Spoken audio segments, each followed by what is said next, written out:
Video শুরুতেই আমি viral সিদ্দিকের একটা দাবি নিয়ে বলি। ওই যে ওলামা লীগ ছিল, ওলামা দলের এখন হয়ে গেছে সভাপতি হয় নাই, সরি, মানে নিজেকে নিজে দাবি করে নতুন একটা রাজনৈতিক দলও খুলছে।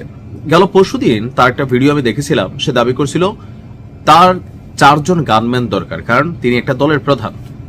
তো তার দাবিটা শুনে তখন মনে হয়েছে যে আমরা হাহারি এক দিছি, কিন্তু যদি আপনি রাজনৈতিক প্ল্যাটফর্মে রাজনৈতিক পয়েন্ট অফ ভিউতে ভাবেন, যদি তার দল নিবন্ধন পায় তাহলে রাষ্ট্র তাকে প্রটোকল দিতে হবে কেন সেই দলটির চেয়ারম্যান।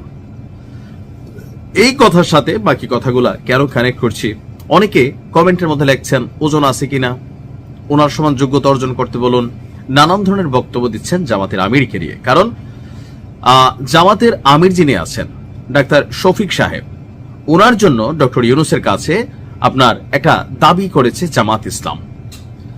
এই দাবিটার পেছনের প্রেক্ষাপট হচ্ছে কোনটা, এতদিন কিন্তু এই দাবিটা ছিল না।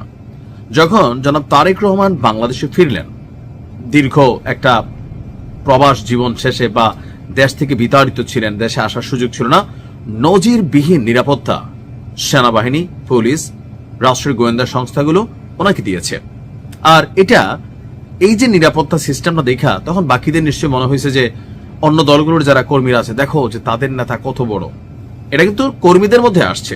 বাট তারেক রহমানের উপরে এখানে জীবননাশের হুমকি ছিল, অনেক ধরনের থ্রেট ছিল, তিনি দেশে আসতে পারতেছিলেন না, অনেক গোয়েন্দা তথ্য হয়তো বা সরকারের কাছে ছিল। সরকার সর্বোচ্চ প্রটোকল দিয়েছেন। ডক্টর ইউনূসও এরকম নজিরবিহীন নিরাপত্তা পান নাই, বা পাইলেও আমি জানি না।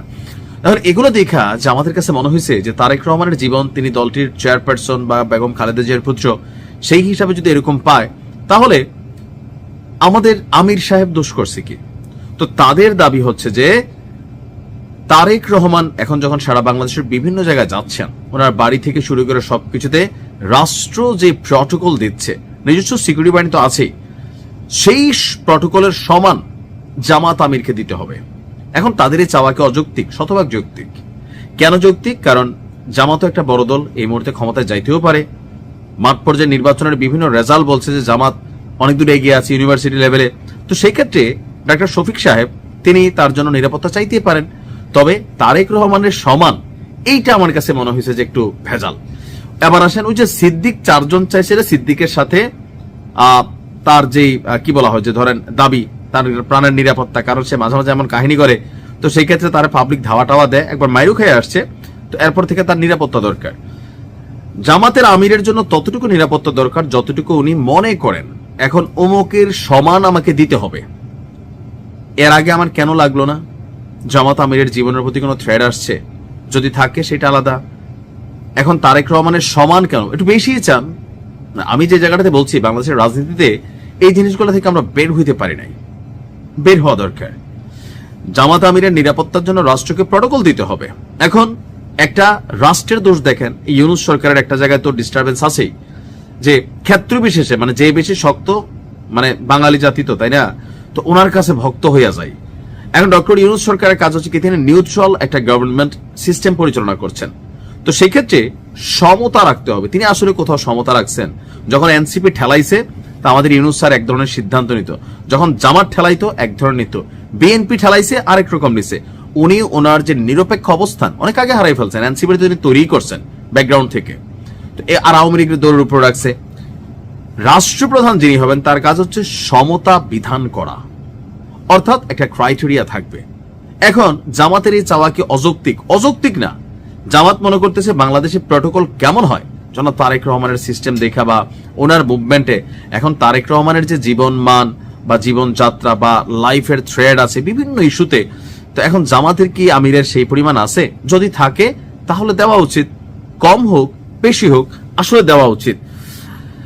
তো জামাতের যারা টিম আছে গতকালকে ডক্টর মোহাম্মদ ইউনূসের সাথে একটা বৈঠক করেছে। সেই বৈঠকে তারা বলছে যে আপনার একটি দলের প্রধানকে অতিরিক্ত প্রটোকল বা নিরাপত্তা দিয়ে সরকার পক্ষপাতমূলক আচরণ করছে।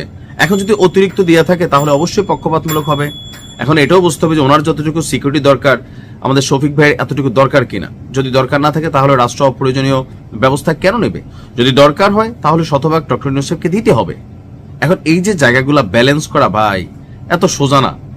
মানে আপনি সমতা বিধান করা রাষ্ট্রের পক্ষ থেকে এটা কখনো হয় না, আসলেই হয় না। যে দল ক্ষমতামুখী হয় তার প্রতি সবার একটা ভক্তি, শ্রদ্ধা, ভালোবাসা, যে ভাই আগামী দিন উনি তো প্রধানমন্ত্রী হবেন, উনি এটা করবেন, উনি সেটা করবেন, সো একটা ভক্তি তৈরি হয়ে যায়। এখন দেখা যাক ডক্টর ইউনূস কি করেন। তবে আমার মনে হয় যে বিএনপির নেতা কর্মী যথেষ্ট রিয়েকশন দিচ্ছেন, কি হয় আসলে দেখি, চলুন।